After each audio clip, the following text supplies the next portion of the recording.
And this is where various stanzas or various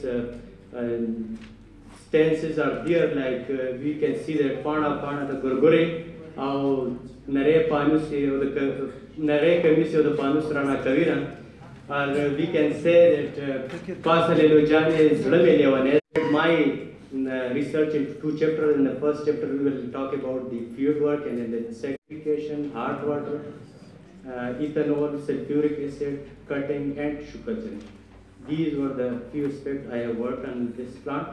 This is the whole data regarding the various protocol I have followed for the germination of this plant. You can see stratification, ethanol, hot water H2 support, control, stratification, and priming. Now this is greenhouse experiment. I have made 3 replicas of the same experiment, but I have repeated in the greenhouse. Now I also tried the cutting of Moratica buxifolia, that either it is possible to germinate Moratica buxifolia by cutting. So I was not successful, and this was the conclusion that it is impossible to germinate Moratica buxifolia through its cutting. Okay, the effect of fungi. This was very unique, that fungi has the capability to break the terminacy. In the upcoming slide, you can see.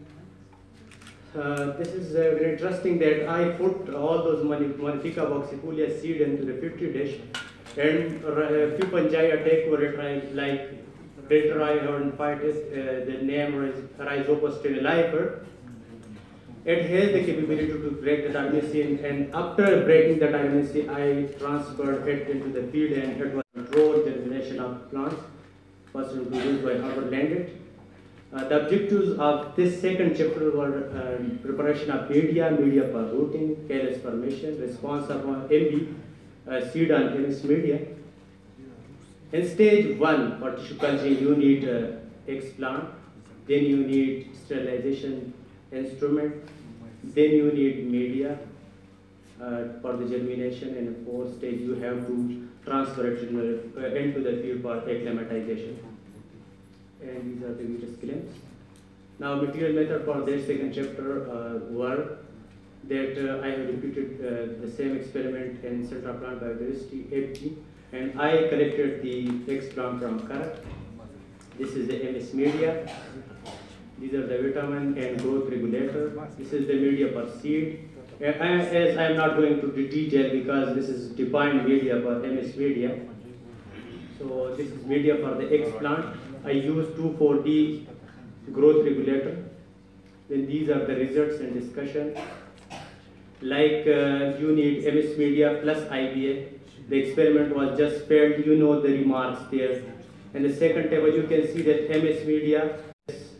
You can see the maximum permission of microcalyx, 2,4-D kinetine again. And you can see the measurement 1,486. There was the measurement of that calyx media prepared there. And these are the recommendations. This will be the last slide. It is recommended that necessary precautionary measures should be taken to avoid contamination at germination stage. MS media recommended for inoculation of scarified seed, propagation of Moratica buxifolia before transfer for acclimatization in the field. To avoid drastic effect of fungi, proper protocol should be developed. And no doubt, for effective seed dormancy method, further research is needed. And thanks for your patience.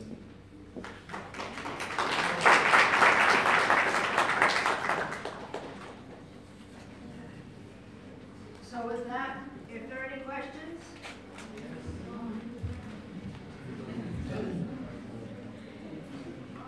So the fungus, when you have those shoots, and you're saying avoid the fungal contamination at that point, so is that still the Rhizopus that's a problem?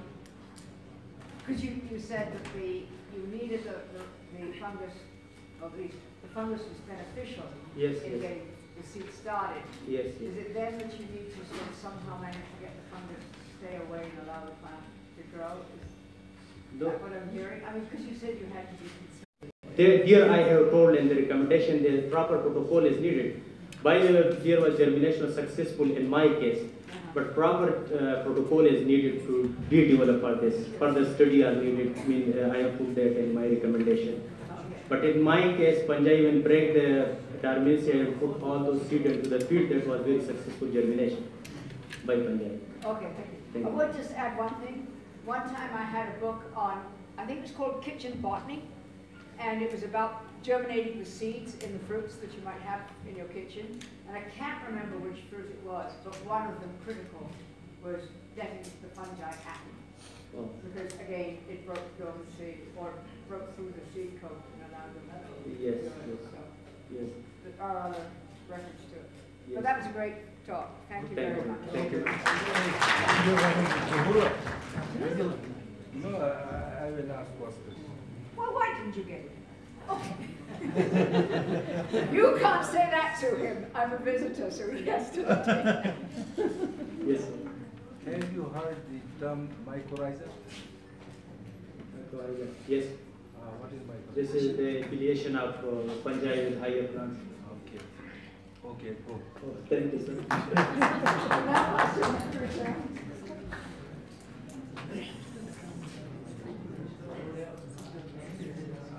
Okay, so this next presentation is by me, and it was one that I developed when people were talking about, well, why on earth should you start digitizing? So I think that is not the first slide. Could you go to the first one? Oh, the first one's very plain. Before that, there. It's extremely plain because I wiped stuff out and then I didn't have internet access, so that's going to be my excuse a few times. But what I was trying to do is to say that for an individual scientist, it is beneficial to record your data and share your data using some of the platforms that are already available. It's not just a matter of herbaria going online. Obviously, with my background, my focus is on botanical things that revolve around specimen data. But I wanted to say, even if you're working in a herbarium that is not online, it's not going online, you can do some of these things and it will benefit you. And so that was the point of this presentation. So, oops, got this thing. No, yep, it works. So, there, the data sharing was started in the 1900s, maybe around 1970, 80, somewhere in there. But around the 1950s, late 1950s, 1960s, botanists were talking about, wouldn't it be wonderful if we could share that specimen, those specimen records? And at that time, it was more a matter of making them available on the web from individual institutions. And so a lot of work was going along those lines, and it wasn't all. They started saying, well, how about bringing records together? The problem with doing that is that we each record information in our own way, and so we're all a bit idiosyncratic. And it was, if you want to bring information together, the information has to be stored in the same way. Because if you insist on using the metric system, and I insist on using the British imperial system, even though I live in the United States, which is where they use it, and we put those numbers together, disaster, as they discovered with one satellite they put up, by the way. So they spent, I would say, the next 40 years basically engaging in discussions on how to standardize, how to create fields that everybody would respect and provide data for in biodiversity research. This was specimen-based, so it meant talking to those people called zoologists, and what did they do? And some of the terminology that became integrated into the data sharing platforms reflects how zoologists record and store data in the field. And that brings up a very important point. The good data starts with good field notes. If you don't take good field notes, you will not have good data to record. But one bit of experience I give you, when I first started asking students, no, I didn't ask them, I told them. You have to create your labels by putting your data. I had to look through to see where they had put different bits of information. Whereas when I had them put it into a database, I knew that they would pick up the authors correctly because the database provided them. What's the point in asking everybody to copy it out of a book, not knowing what it means in any case? And then they added the family. I was sort of sad about that because it meant they didn't think about it. But from then on in, I knew exactly where they would have information on the label. So that was a personal advantage. But the thing that I discovered was after 2 or 3 times of trying to enter data into the label program, they started putting much better quality data in. They would record more in the field. They would remember there was that black space. And I had separate fields for physical ecology, or physical properties of the environment, and then biological properties of the environment. And one would be followed by the other. But they would record something in those fields. And then also they'd have their name consistently and things like that. So it did have an impact on the quality of data, but it's not. I think it's about 20 people max. And their task is to bring together biodiversity records from all around the world. And they started with doing specimen data, but now, I mean, the bird people basically said, do you want us to shoot all the birds? And so now they've got image-based, audio-based, and video-based. I think they can record those too. But so it all goes down. This is an occurrence record. So these are occurrence records. It's a record that that species occurred there then. And also, by the way, you can do DNA-based records too. So that was part of the driving force for getting this agreement on how should we record data.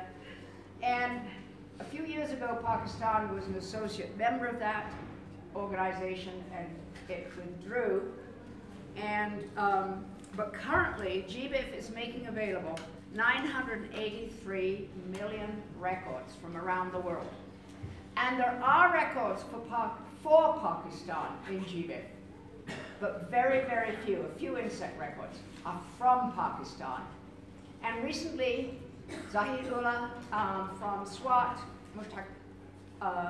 Ahmed from Kurdistan, and myself, we got funded by GBIF to try and change that situation. We have promised a scary number of records up by the end of the year, which starts April 1. So you know now why I'm really pushing digitization of Bavaria. The condition is we have to make them available to GBIF. So the program that I use, and that I really like, is Symbiota. Symbiota is the software program. It's a database management system, if you like, for bringing together biodiversity records from multiple institutions. And it was designed in the United States, and it's still being developed in the United States. It's for aggregating records, but then it goes beyond what GBIF does. It aggregates, it shares, but then it visualizes them. By that I mean it makes the information in those records available in formats that human beings, rather than computers, can relate to. It's not just a spreadsheet you download. Basically with GBIF, you can download a spreadsheet. And it has a DOI associated with it, and you are told how to reference the data you've got. So this has some tools in it which I find attractive, and they are attractive, we find, for members of the public wanting to learn about the plants in Utah. This is now serving, as I say, with different networks. There are different networks that are based on Symbiota. The different networks in the United States together are providing 32 million records. The network to which the Intermountain Herbarium belongs, I don't know how many records it's got available, but there are over 250 herbaria contributing to it. So when you go in and do a search, unless you restrict a search, you will call the databases or the records from all those 250 plus herbaria. As a result, you will get better distributional information. You'll know more about the phenology of the plant if they've imaged them. You'll know more about when it's being collected, where it was found. Maybe you'll find they found when they looked at Poa pratensis, which is Kentucky bluegrass dirt common in the United States. You can actually follow how it followed the railroad development across the United States. It's not native in the Central Plains. It followed the railroad in. So you can do that sort of thing when you have all the data together, and you can get all the data together and then view it with one click. So that's Symbiota. It is software that runs a database management system, and to which you can have, into any one database, you can have one URL which is how Open Herbarium works, which we'll come to. But the network we go to, there's about 7 different URLs. So you can have one for the Great Plains, and it features the institutions in the Northern Great Plains, and there's another one for the Intermountain region, another one for New Mexico, et cetera, et cetera.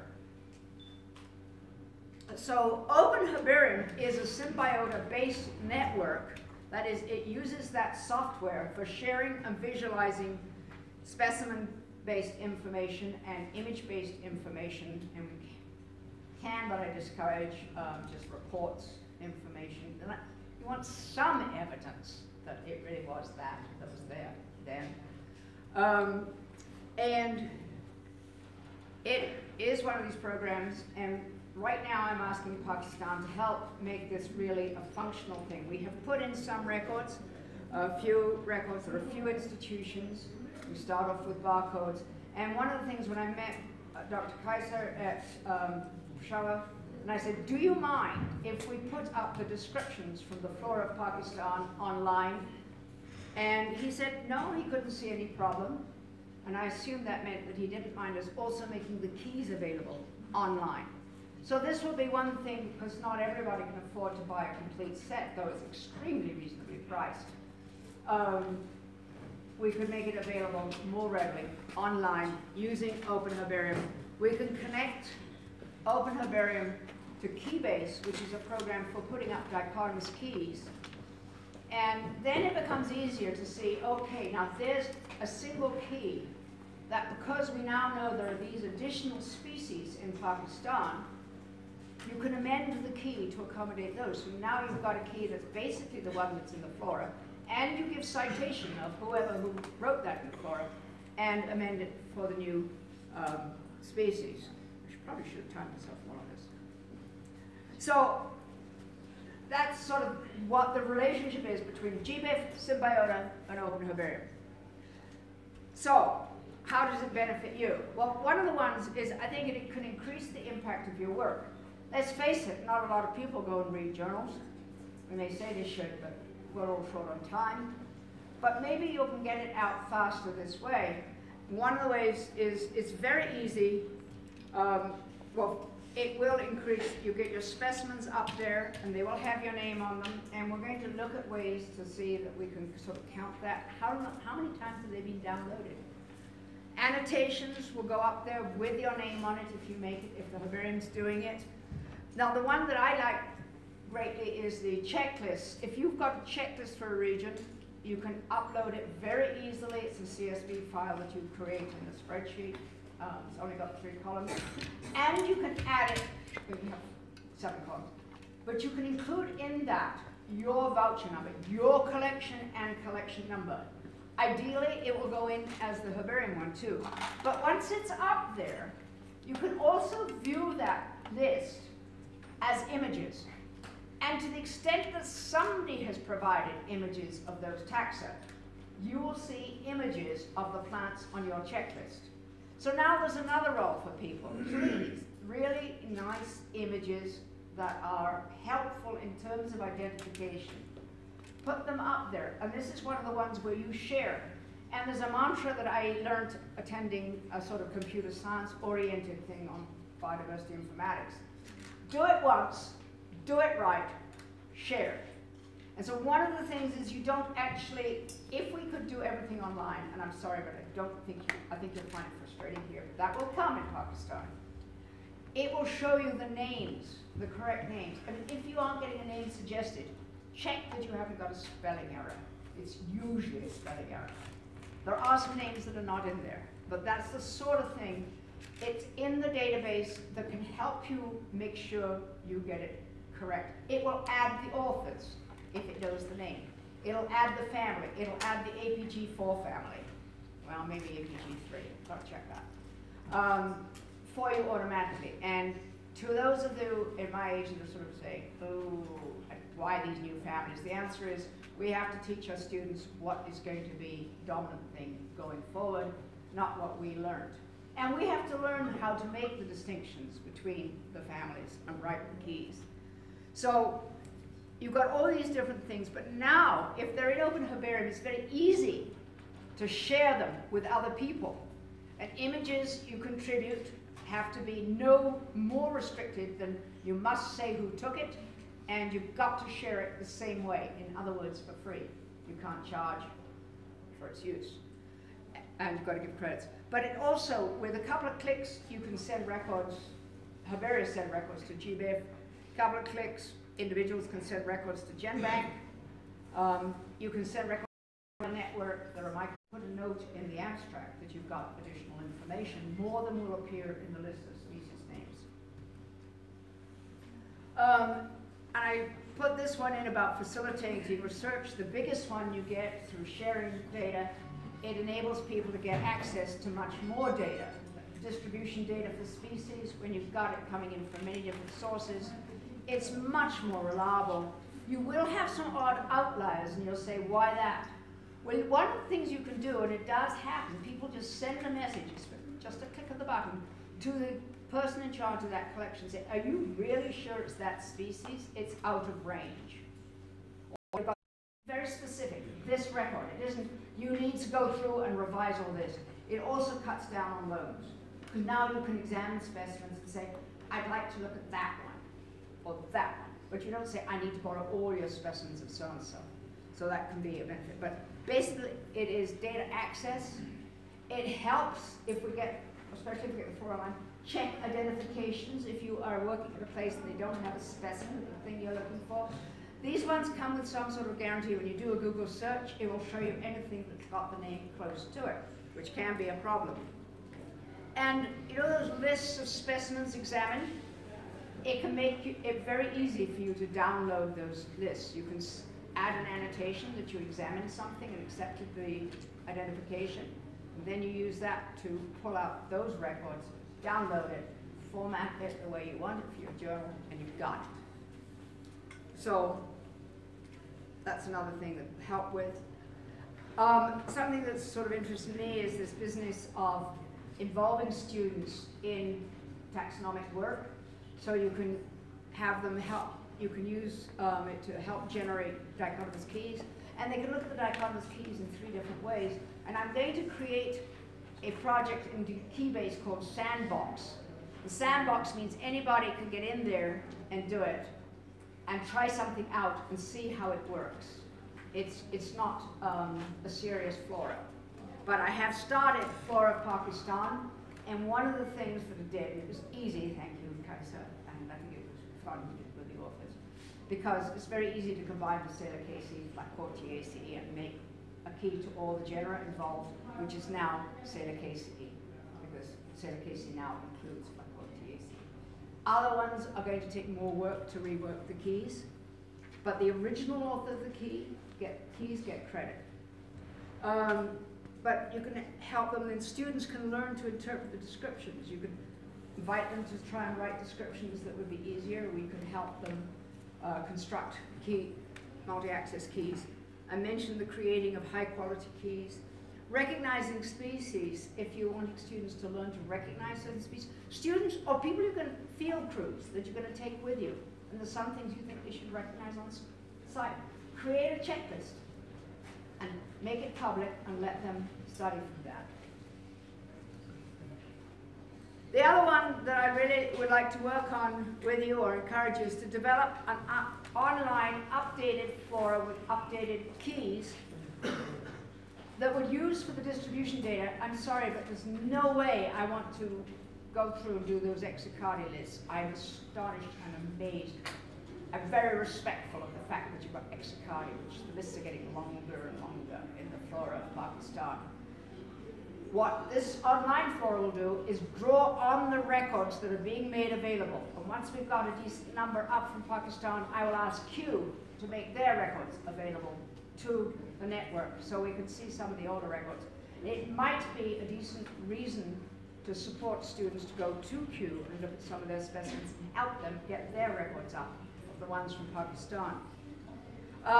We can use it to create a multi-access key, and that will help in terms of identification. And one of the things that I think is needed is a better gazetteer than I know of. These are some of the programs that will help you do it, and I've put some of the nomenclatural resources up there. And so the foundation is the flora that exists.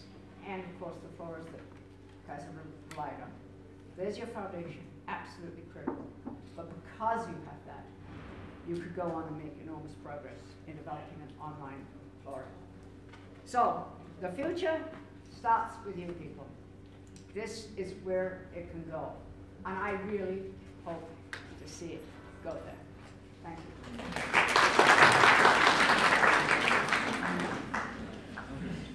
Nobody time for me, probably. You're all too courteous and kind. Questions? Madam, we have more than 6,000 species in flora of Pakistan. For digitalization, we need images of every species. For 6,000 species, we need 6,000 images. How is it possible to digitize all the flora of Pakistan? Okay. For 6,000 species, you need more than 6,000 images. Because Yes. you want to have some of the leaves, some of the things. Okay, so we'll agree on that. How many people are there in Pakistan? All the people are trained. Not all the people are trained, but they don't have to be a trained botanist always. They need to be people who work with botanists, who are really keen. For instance, the person up, Rashid gave you the name. Hushamud al-Mulk, Okay, the Prince forefather. of Ion. Okay, he's working with horticultural people. I'll bet you some of those horticultural people know some of the species, the horticultural ones. There will be other ones that would be, once you got interested in medicinal plants, maybe willing to help you. You don't rely just on research botanists. You make the connections with other people. And actually the best person for back there. But for those of you who say, I would have liked to have gone, one of the things that we said in that proposal I mentioned that was funded was that we would seek funding within Pakistan for at least one more, and I'm thinking we'll have more workshops, and they will be what we call a blended workshop. You will have to do some work beforehand, basically some of the preliminary work that takes up time during the workshop, and will get you a little bit familiar with Open Herbarium. And then we will try to have a, people together type workshop, but we'll be able to have a shorter one. Then you will have some assignments after that, putting into practice what you learned, and then you will get a certificate.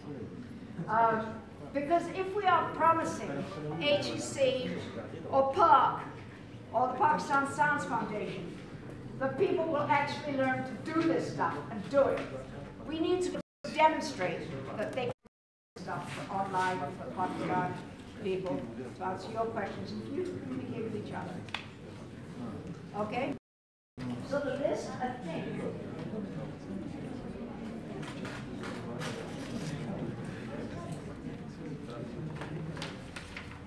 Thawak will, or somebody lead the way to the computer lab for the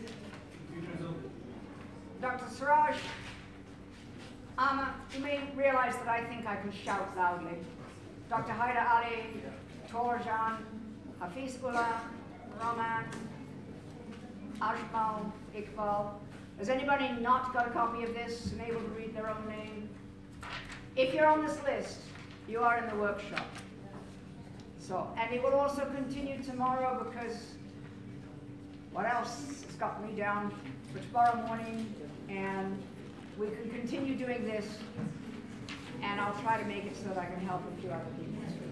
All right? I really would like for all of you to go away feeling you knew how to do this. Okay? Thank you. Hold on, with your permission.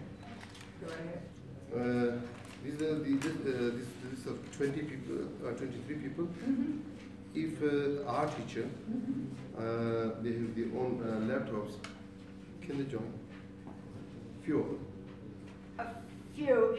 The problem really is, Fowler's been at one of these, and it's getting around to answering everybody's questions so that no one's getting totally frustrated. So we definitely don't want to go above 30. Fair enough. We'll concede that one. We have two teachers from Government Degree College Chitral. Okay, they will join, and all of your names included in this? Okay.